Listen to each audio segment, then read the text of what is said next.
OK. Alors, premièrement, merci beaucoup, Martin. On est très, très content d'être ici parmi la communauté de l'ETS et d'autres étudiants de d'autres universités pour vous parler du défi aquahacking.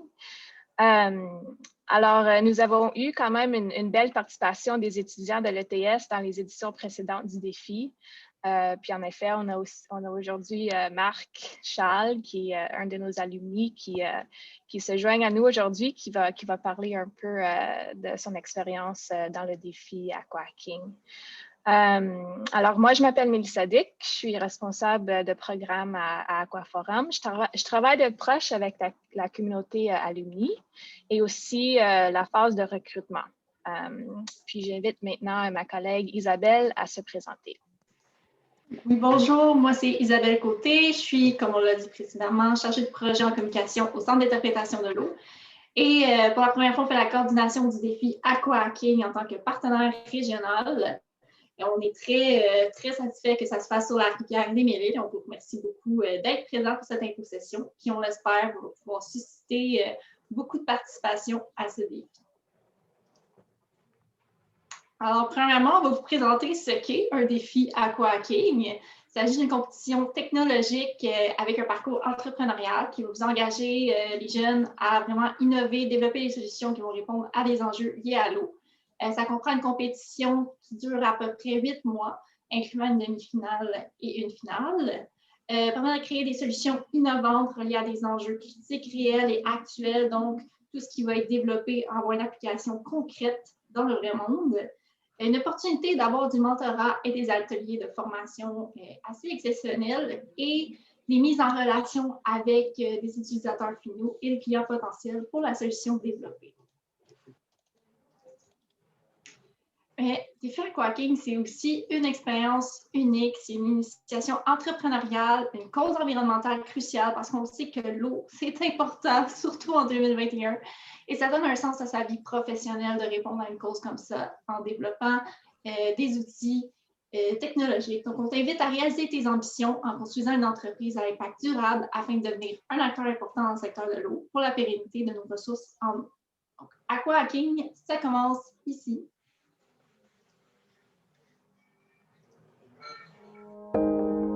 De l'eau potable, des lacs et des rivières baignables, des pluies qui alimentent nos champs et nourrissent nos écosystèmes. Partout au Canada, nous sommes nombreux à prendre cette précieuse ressource naturelle pour acquise. Mais nous nous trompons. Nos cours d'eau sont confrontés à des enjeux importants qui, s'ils ne sont pas résolus, auront des effets dévastateurs au long terme sur notre santé, notre économie et notre environnement. L'eau douce qui nous entoure a besoin de votre aide. Faites la différence grâce au défi Aquahacking, une compétition d'innovation technologique qui révélera votre créativité et l'entrepreneur qui sommeille en vous. Spécialement conçu pour les étudiants et les jeunes innovateurs de 18 ans et plus, le défi Aquahacking encourage la participation de solutionneurs de toutes les disciplines. Inscrivez-vous dès aujourd'hui à un défi. Créez votre équipe, travaillez sur votre solution technologique, rencontrez des mentors, développez vos compétences de leadership, pitchez votre idée innovante et lancez votre start-up. Science, affaires, technologie. Nous sommes tous dans le même bateau quand il s'agit de l'eau. Participez pour assurer un avenir durable de l'eau pour tous. Visitez le site aquahacking.com. Vous serez surpris par tout ce que vous êtes capable d'accomplir.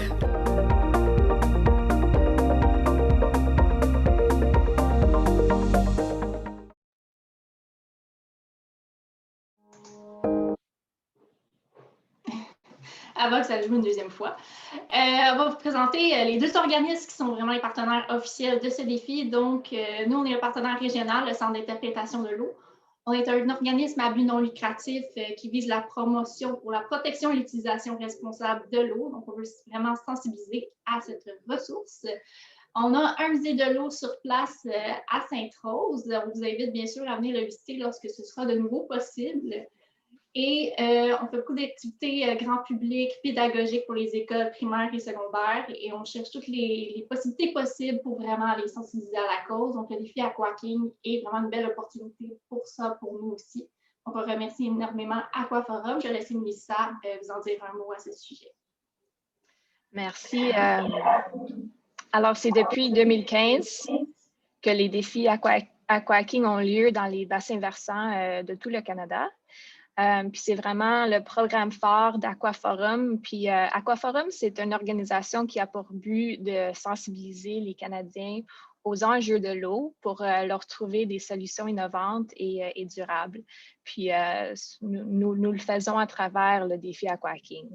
Alors, nous autres, on est très heureux de nous associer au CIO pour réaliser le défi Rivière-des-Belle-Îles cette année. Le défi aquaking a quand même une forte histoire au Québec, puis on a hâte de voir quelles solutions les jeunes professionnels de toute la province et aussi d'autres provinces au Québec au Canada peuvent créer pour cette rivière, pour la rivière des Mille-Îles. J'aimerais mentionner aussi juste très rapidement qu'on a aussi un deuxième défi aquaking qui se déroule simultanément à celui-ci. Alors, c'est le défi de l'Ouest canadien.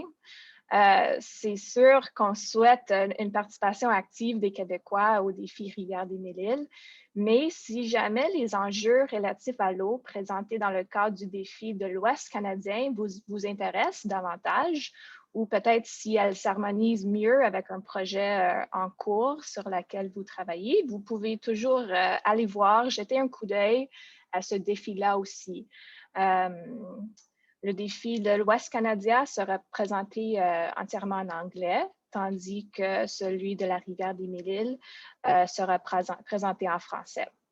L'inscription aux deux défis, c'est ouvert à tous les jeunes professionnels et étudiants au travers le Canada. Alors, vous avez donc la possibilité de vous inscrire à l'un ou l'autre, mais aujourd'hui, nous allons vraiment se concentrer sur le défi de la rivière des Mille-Îles,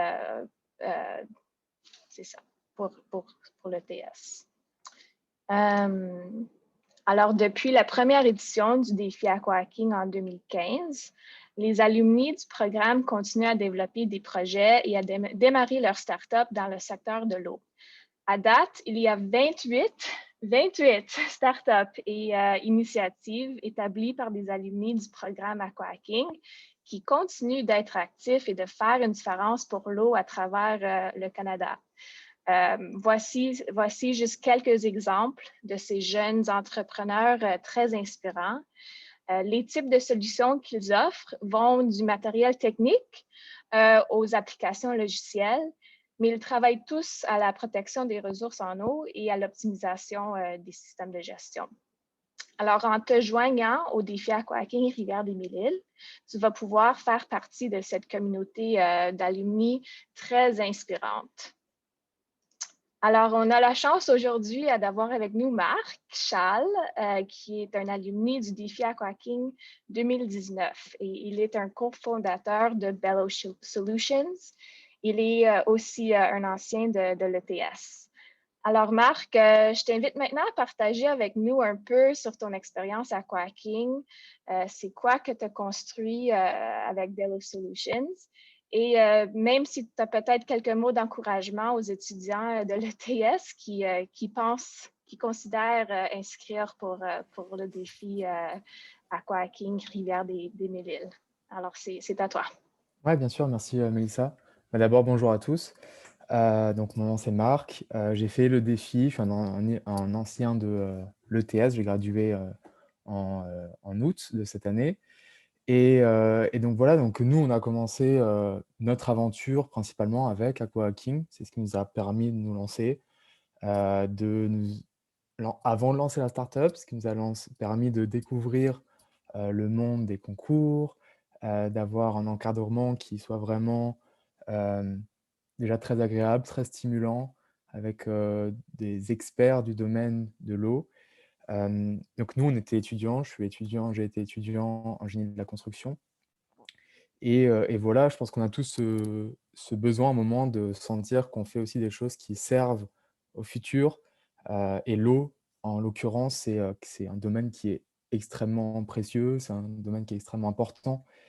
Et donc voilà, donc c'était pour moi l'idée d'aller s'ouvrir et de jeter une bouteille à la mer, se dire on va essayer de faire quelque chose dans l'eau, avec encore beaucoup d'idées très, très larges, mais d'aller essayer de faire quelque chose avec le projet d'Aquahacking. Donc notre projet a beaucoup évolué entre le jour où on a commencé Aquahacking et aujourd'hui, qui est 2 ans après.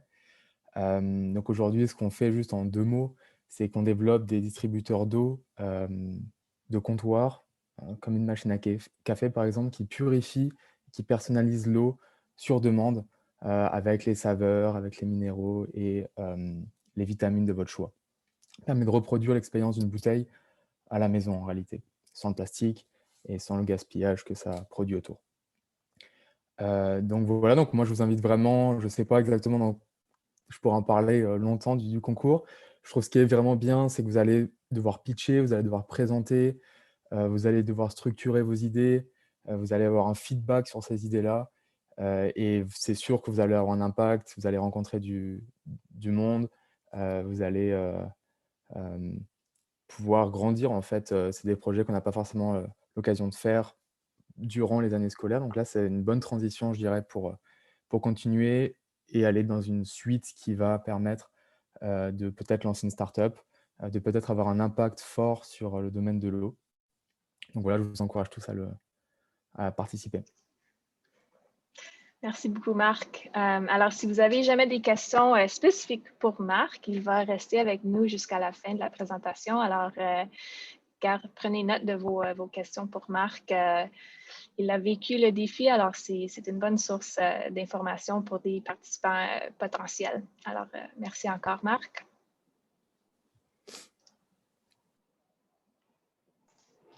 Oui, merci Marc pour ce témoignage assez inspirant. On espère que ça suscite l'intérêt chez les participants. Maintenant, on va revenir sur le sujet du défi en tant que tel, qui est concentré sur la rivière des Mille-Îles pour cette édition.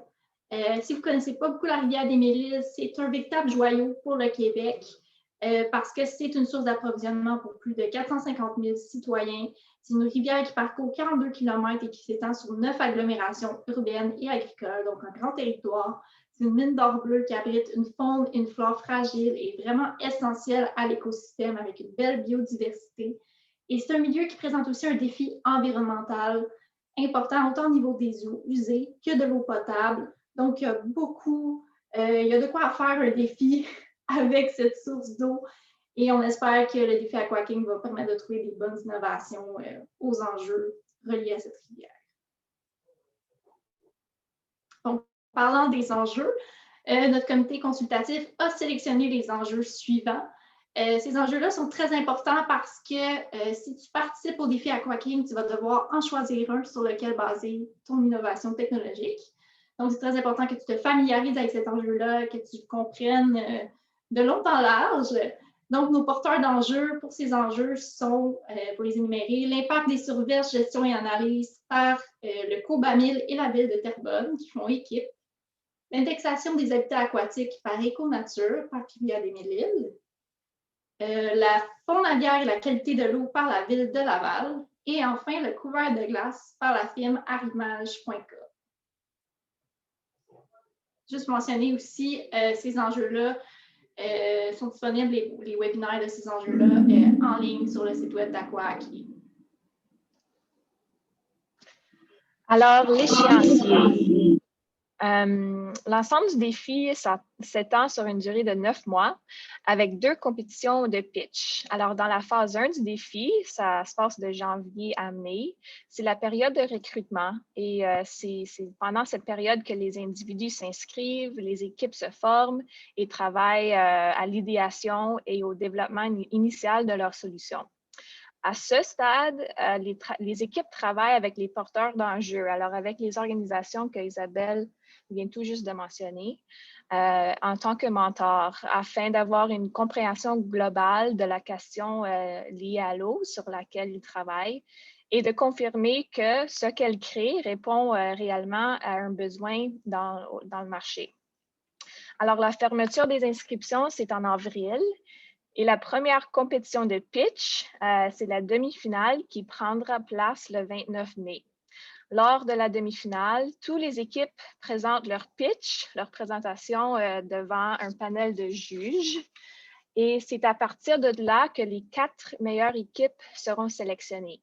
Et c'est eux qui vont passer à la phase 2 du défi qui se déroule de mai à septembre.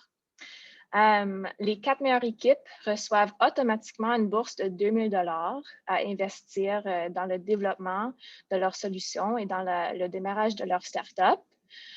Au cours de la phase 2, alors entre juin et septembre, ils travailleront avec des mentors dans le domaine au développement des entreprises, des affaires légales et aussi le développement du leadership. L'objectif vraiment de la phase 2, c'est de préparer les top 4 équipes pour qu'elles soient prêtes pour l'incubation au moment où elles participeront à l'événement final en septembre. Alors, ils vont présenter leur projet aux juges lors de la finale en septembre et ils seront classés et recevront les prix. Alors, on voit vraiment, avec un échéancier aussi long, ça permet vraiment aux équipes de comprendre l'enjeu de l'eau sur lequel elles travaillent et de créer une solution qui répond à un besoin réel. Les équipes ont le temps d'explorer et de vraiment bien comprendre les besoins des clients potentiels, de développer leurs compétences personnelles en tant que leader et membre d'équipe et de bien saisir ce que signifie le lancement d'une start-up dans le secteur de l'eau.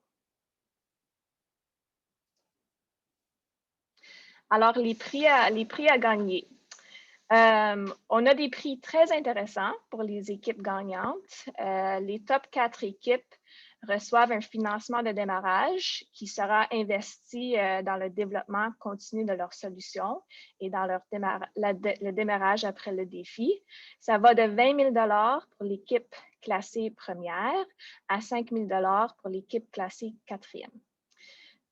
Toutes les équipes finalistes se voient offrir une place dans un programme d'incubation locale pour soutenir le développement de leur entreprise après le défi. Et les 3 meilleures équipes peuvent bénéficier de crédits de nos partenaires, Avocats Lavery, pour divers services juridiques.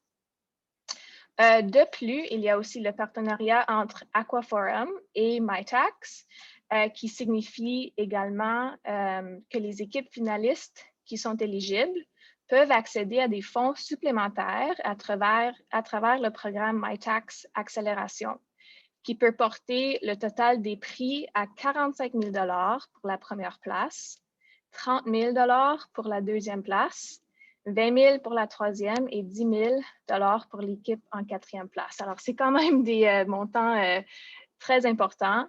Vous pouvez trouver plus d'informations spécifiquement sur ce partenariat avec MyTax sur la plateforme d'inscription.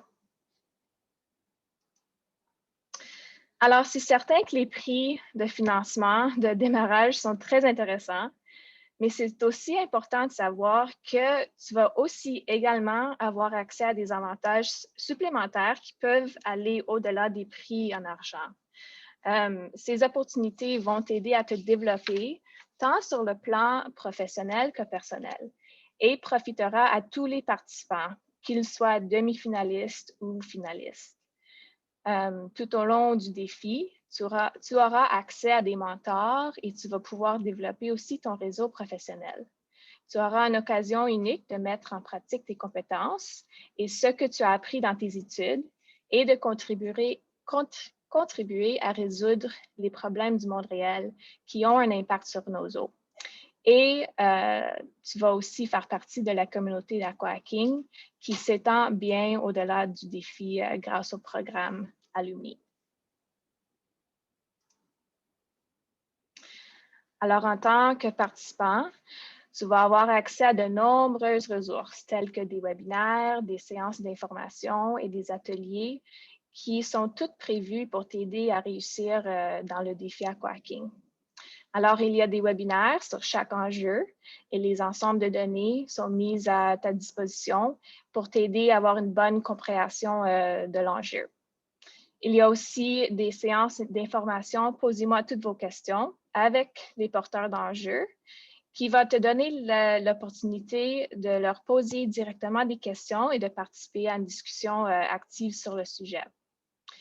Il y a aussi plusieurs ateliers et vidéos à votre disposition tout au long de la phase 1 et 2 du défi pour renforcer vraiment tes compétences et tes connaissances en tant qu'entrepreneur.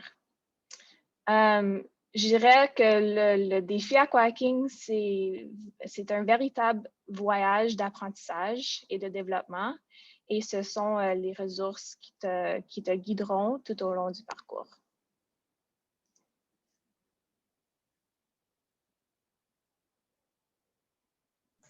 Oui, alors, pour poursuivre, pour qui peut être admissible au défi Aquahacking, c'est toute personne qui est âgée de 18 ans et plus et résident au Canada qui est la bienvenue à participer. Mais aussi, on est à la recherche de personnes qui sont vraiment créatives, peu importe le domaine de compétences. Surtout des étudiants à l'université premier, deuxième cycle, des jeunes diplômés, des professionnels en début de carrière. Ça peut aller des chercheurs aux passionnés de technologie, aux spécialistes en marketing. Bref, toute personne qui veut vraiment créer un impact positif sur l'eau douce est invitée à participer au défi Aquahacking.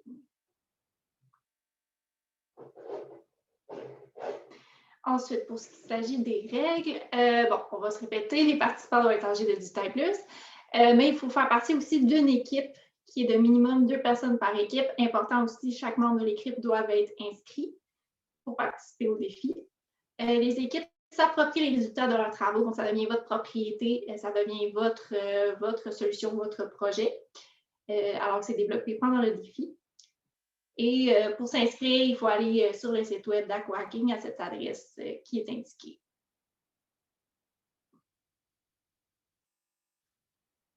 On doit rappeler aussi que les solutions proposées ne doivent jamais avoir été précédemment publiées, exposées publiquement ou soumises dans le cadre d'un hackathon, d'une exposition ou d'un événement similaire, tel ce concours. Les entreprises et startups existantes ne sont pas admissibles à participer au défi Aquahacking. Donc, on vous encourage à créer votre propre startup, mais pas à inviter votre startup déjà existante à faire ce défi. Et tous les codes utilisés dans les solutions proposées devront être développés pendant le défi. Par contre, on autorise la participation d'équipes qui ont commencé à travailler sur des dessins, des maquettes, des grilles de calcul. Et aussi, vous pouvez baser votre solution sur un projet qui est réalisé lors de vos études ou développer la solution comme projet de base pour un cours, comme certains professeurs vont vraiment intégrer le défi Aquahacking dans le cursus de leur cours. Merci Isabelle. Nous travaillons avec nos partenaires. Nous travaillons avec nos partenaires chez Hackworks pour gérer la plateforme d'inscription. Alors, c'est là que tu vas créer ton profil personnel ainsi que ton profil d'équipe. Isabelle vient tout juste de le mentionner, mais je voulais juste répéter que c'est important de noter que chaque membre de ton équipe doit s'inscrire sur la plateforme. C'est ici que tu auras accès à toutes les informations clés du défi dans la phase 1, alors jusqu'à la demi-finale en mai. Tu vas être mis en relation avec notre collègue Yasmina qui travaille avec Hackworks. C'est elle qui va être la spécialiste de la réussite des participants. Alors, Yasmina communiquera avec vous et vos membres d'équipe par email, sur Discord et sur Zoom pour s'assurer que vous avez le soutien et les informations dont vous avez besoin. Alors avant, on est presque à la fin, mais je voulais juste vous partager avec vous un peu c'est quoi les critères d'évaluation de la demi-finale. Alors peut-être tu penses déjà à ce que tu dois préparer pour la demi-finale en mai. Peut-être tu te demandes comment puis-je me préparer maintenant pour donner le meilleur de mon équipe pour être sélectionné dans le top 4. Alors voici quelques critères excuse-moi, d'évaluation de la demi-finale que tu peux déjà commencer à considérer en commençant ton projet Aquahacking. Alors, en premier, l'efficacité à adresser l'enjeu lié à l'eau. Alors, demande-toi la question, dans quelle mesure ma solution aborde-t-elle la question de l'eau et répond-elle aux besoins des parties prenantes concernées par la question? Alors, par exemple, les municipalités, l'industrie, les gestionnaires de parcs, etc. Deuxièmement, il faut penser à la faisabilité technique et fonctionnalité. Alors, ma solution est-elle techniquement réalisable avec une preuve de concept significative qui démontre sa fonctionnalité? Troisièmement, il faut considérer aussi l'innovation. Demande-toi la question, est-ce que ma solution adopte une approche novatrice des problèmes d'eau douce? Rappelle-toi que l'innovation est à la fois technologique, par exemple la mise au point d'un nouveau capteur ou filtre, mais ça peut aussi être social, par exemple le changement des perceptions ou des habitudes. Quatrièmement, c'est le potentiel commercial.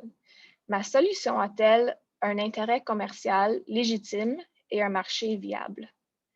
Et finalement, la qualité du pitch. Vous allez être également évalué sur la qualité de votre présentation et sur votre capacité à démontrer que vous comprenez votre solution. Donc, on est rendu à dire que c'est à toi de jouer. Pour participer au défi Aquahacking, premièrement, super facile, s'inscrire au lien qu'on a mis juste ici avant le 15 avril, qui est la date limite. Former une équipe où, avec la plateforme, comme on a dit, on peut vous aider, vous orienter à trouver des membres pour votre équipe aussi. Et ensuite, bien sûr, choisir un enjeu pour développer une solution qui va répondre à cet enjeu-là. Vous allez avoir les webinaires complets, vous allez avoir des sessions portées. Posez-moi vos questions par les porteurs d'enjeux. Vous aurez beaucoup d'informations sur ce sujet. Suivre les ateliers qui sont une belle opportunité pour en apprendre beaucoup plus, pour développer votre profil d'entrepreneur, pour développer toutes sortes de compétences qui vont vous aider, autant dans ce défi que dans le reste de votre carrière. Donc, c'est une belle opportunité. Connectez-vous avec les mentors qui vont pouvoir vous guider dans le développement de vos solutions, qui vaut au point 5.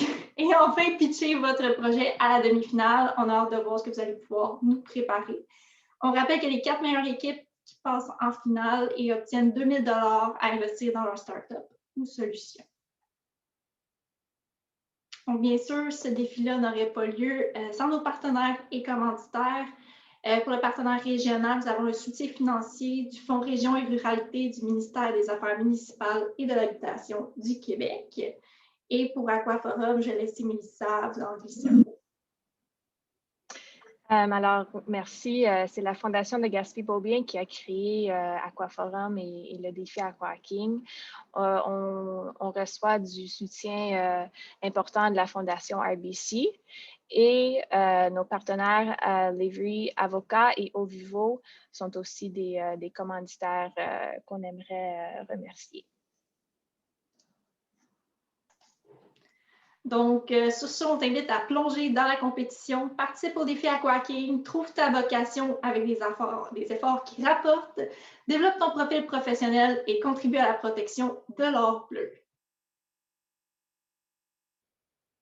Donc, si vous avez des questions, on va rester pour, bien sûr, y répondre. Sinon, vous pouvez toujours me contacter directement, Isabelle Côté, chargée de projet en communication CIO et coordinatrice du défi. Vous avez mon adresse courriel indiquée sur la slide présente. Mélissa, je te laisse le mot de la fin. Excellent. Merci Isabelle. On est content d'avoir vos questions maintenant. Je vais garder la slide ici si vous voulez prendre note du courriel à Isabelle. Sinon, je peux arrêter la présentation et on peut passer aux questions. Je veux juste vous féliciter, c'est très inspirant. Donc, si j'étais un étudiant de l'ETS, moi, j'embarquais. Robert, si tu as une petite place dans ton cours, j'embarque tout de suite. Vraiment inspirant, bravo. Merci beaucoup. Donc, si vous avez des questions, n'hésitez pas. Donc, vous pouvez lever votre main, puis on va...